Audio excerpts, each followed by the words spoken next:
Consultant homeopath Ahmedabad गौना उत्तर प्रदेश से मेरा होम्योपैथ प्रिस्क्रिप्शन चैनल में आपका हार्दिक स्वागत है। आज मैं बात करूंगी मूड स्विंग के बारे में। जैसा कि आप जानते हैं कि मूड स्विंग की प्रॉब्लम ज़्यादातर औरतों को होती है, तो इसको सादी भाषा में जैसे कहते हैं पल में तोला पल में माशा। तो कभी मूड बहुत ज़्यादा चेंजेस होते रहते हैं, जैसे कभी बहुत ज़्यादा एंग्री हो गई तो कभी बहुत ज़्यादा हंस दी। तो ये सब चीज़ें जो परिवर्तन है खास करके औरतों में पाई जाती हैं। तो आज उसी के बारे में मेरा ये टॉपिक है, मूड स्विंग के बारे में और उसकी क्या क्या होम्योपैथ मेडिसिन हो सकती हैं।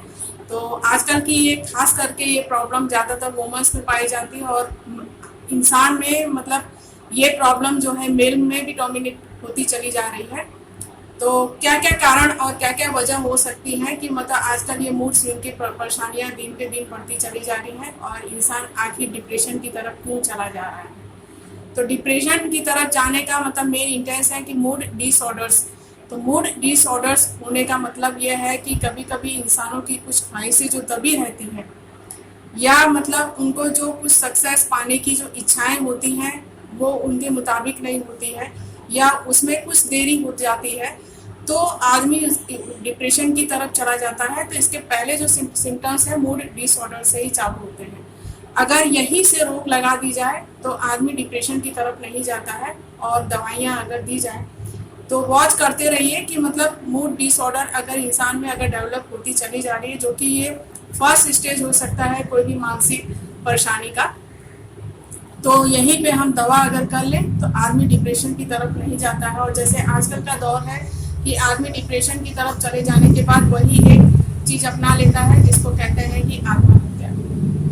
तो इससे बचने के लिए हम मूड डिसऑर्डर और मूड स्विंग की मैं टॉपिक लेके आई हूँ और इसकी क्या क्या मतलब लक्षण हो सकते हैं और सबसे पहले क्या कारण है। तो कारण में जानने में यह है कि सबसे पहले स्ट्रेस। आजकल इंसानों को पैसे के पीछे या अपनी फिजिकल भौतिक सुख के पीछे भागने की बहुत आदत है और इसकी वजह से आदमी इंसान अकेला पड़ता चला जा रहा है और अपने ज़्यादा कमाने के चक्कर में वो इतना स्ट्रेस मेंटल स्ट्रेस ले रहा है कि मूड डिसऑर्डर के कुछ ये भी पहले प्रथम कारण है। कुछ सामान्य लक्षणों में अगर वुमेन्स में देखा जाए तो ये प्री मेंस्ट्रुअल मतलब एमसी आने से पहले भी कुछ इस तरह के मूड चेंजेस होते हैं, जो कि ये थोड़े बहुत तो फिजियोलॉजिकल होते हैं, लेकिन अगर ये बार बार समस्याएं पैदा होती हैं तो इसकी दवा जरूरी है कराना। फिर उसके बाद आता है मेनोपॉज, जबकि रजोनिवृत्ति जहाँ मतलब औरतों का जो मासिक चक्र जो है खत्म होने के कगार पे जब होता है, जैसे 45 साल के आसपास के नियर अबाउट एज के हिसाब से, उस समय भी इस तरह की परेशानियां मूड डिसऑर्डर्स की परेशानियां आती हैं और उस समय भी काफ़ी दवाइयाँ हैं होम्योपैथ में और हम उसको देख के उसको ट्रीट कर सकते हैं।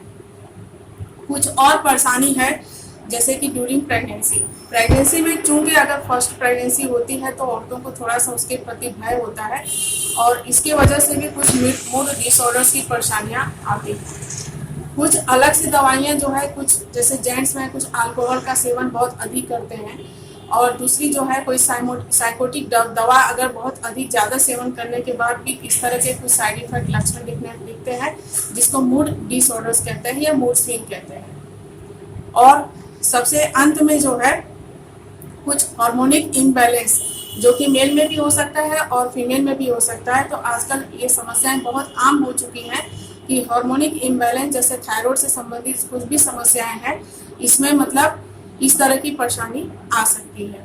तो ये है कुछ कारण। तो कुछ तो फिजियोलॉजिकल होते हैं तो वो थोड़ा सा समय के साथ या ड्यूरेशन के साथ चले जाते हैं, लेकिन अगर यही समस्या बार बार देखने को मिले और उसकी जो कुछ भी रिलेशन जो है, क्योंकि खास करके मूड जो है चेंजेस अगर होता है तो उसके कुछ जो रिलेशन में भी उसका प्रभाव देखने को मिलता है और कुछ उसकी फैमिली पे भी इफेक्ट होने लगता है, तो जो कि आगे चल के काफ़ी भयानक हो सकता है। अब क्या क्या इसके होम्योपैथिक ट्रीटमेंट हो सकते हैं। तो होम्योपैथ लक्षण के हिसाब से जो कि मानसिक स्थिति, चूंकि हम लोग जानते हैं कि होम्योपैथ दवाइयाँ क्लासिकल बेस पे दी जाती हैं और मूड के हिसाब से हम दवाइयाँ सिलेक्ट करते हैं। तो इसमें नंबर 1 जो दवा आती है वो है इग्नेशिया। अब इग्नेशिया ये महत्वपूर्ण दवाई है जिसमें बहुत जल्दी पेशेंट का मूड जो है वो कभी होता है तो कभी एकदम एंगर होता है, या कभी बहुत हंसी करता है, या मजाक में रहता है, या खुश रहता है। तो इसकी जो कंडीशन है वो बहुत जल्दी बदलती रहती है। तो इस कंडीशन में इग्नेशिया दी जाती है। इग्नेशिया नाम की दवा जो है, सबसे पहला जो कारण है इसका, कोई भी ग्रीफ जो कि बहुत लंबे समय से चला आ रहा है, जिसको कहते हैं कि ग्रीफ का होना बहुत जरूरी है, तो जिसको हम इग्नेशिया नाम की दवा दे सकते हैं। और जनरली ये जो पेशेंट होते हैं वो कुछ डार्क कॉम्प्लेक्शन के हिसाब से होते हैं। और नंबर 2 है नेट्रम्यूर। नेट्रम्यूर में भी इसी तरह के लक्षण है कि मतलब आदमी का जो मूड है, कभी हंसता है तो कभी फिर रोता है। लेकिन इसमें इग्नेशिया से अगर बहुत लंबी समय से बहुत ज़्यादा क्रॉनिक ग्रीफ अगर है, तो हम नेट्रम्यूर नाम की दवा सिलेक्ट करते हैं। इसमें नेट्रम्यूर में पेशेंट की आदत होती है कि जरूरत से ज़्यादा नमक का सेवन करता है। दूसरी बात यह है कि वो थोड़ा एनेमिक होता है। और तीसरी बात है कि इसमें जो अगर पेशेंट को अगर मतलब कोई भी कंसल्ट करता है तो उसको अच्छा नहीं लगता, उसकी कंप्लेन में और बढ़ोतरी होती है। इसलिए इस तरह का इंसान जो है वो अकेले रहना पसंद करता है। तो इस तरह की अगर कोई भी दिक्कत है और लक्षण अगर दिखाई दे रहे हैं तो हम नेट्रम्यूर दे सकते हैं। उसके बाद आती है क्रोकस सटाइवस। क्रोकस सटाइवस में भी इसी तरह के लक्षण है कि मूड स्विंग जो है बहुत जल्दी, मतलब पेशेंट एकदम सीरियस कंडीशन से एकदम हंसने वाली कंडीशन पे, या हंसने वाली कंडीशन से एकदम सीरियस कंडीशन में कब पहुंच जाता है पता नहीं चलता है। लेकिन इसकी एक टेंडेंसी ये है कि इसको थोड़ा सा साइकिल वाली प्रॉब्लम होती है। जैसे मेंस्ट्रुअल साइकिल में इसकी जो है बहुत ज़्यादा हैवी ब्लीडिंग होती है, और जो ब्लीडिंग का जो है वो एक स्टिंजी टाइप की ब्लीडिंग होती है, जैसे लच्छेदार की तरह लटकती है। तो क्रोकस सटाइवस नाम की दवा दी जाती है। इसके आगे है आर्सेनिकाल। आर्सेनिकाल ये महत्वपूर्ण हमारी होम्योपैथ में दवा है, जिसको एंजाइटी बहुत ज़्यादा, मतलब आदमी को, इंसान को अपने हेल्थ के बारे में एंजाइटी हो, तो आर्सेनिक आल्ब की दवा ये हमेशा चिंताग्रस्त रहता है। और इसका जो फेस जो है वो जैसे हिपोक्रेटिक फेस की तरह एकदम जैसे एग्जॉस्टेड फेस होता है।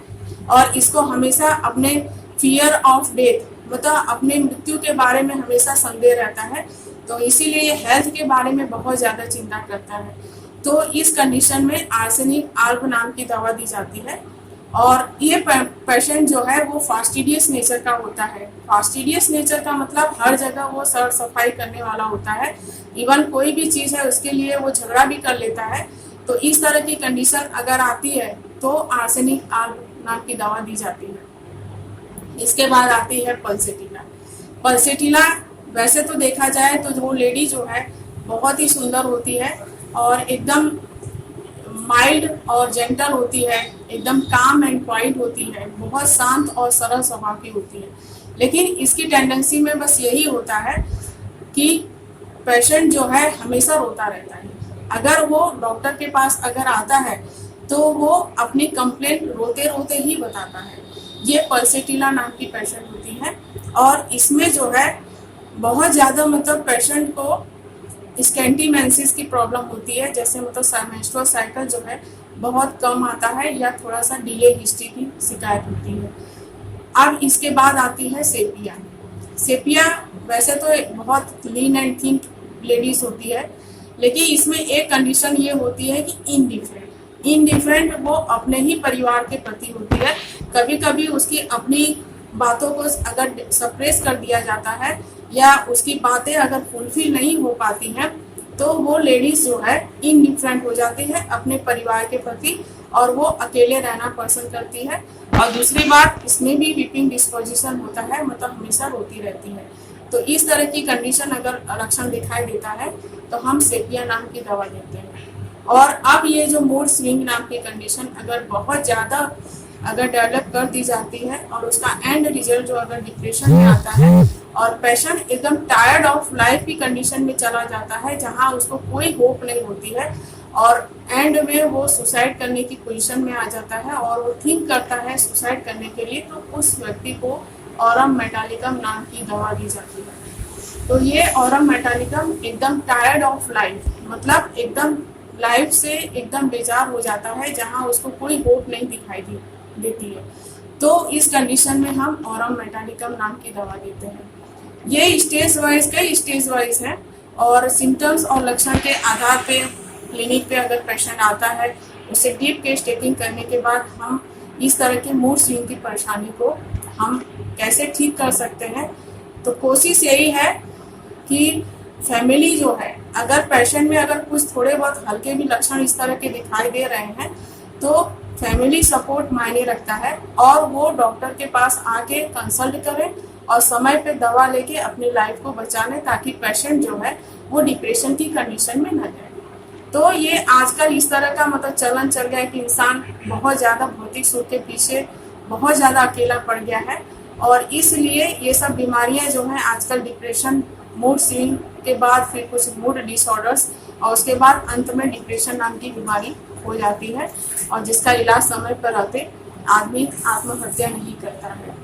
तो प्लीज़ मेरा ये वीडियो अगर अच्छा लगा है तो इसको लाइक करें, सब्सक्राइब करें और अंत तक बने रहें मेरे इस वीडियो चैनल को देखने के लिए और तुरंत आप सब्सक्राइब भी करें। धन्यवाद।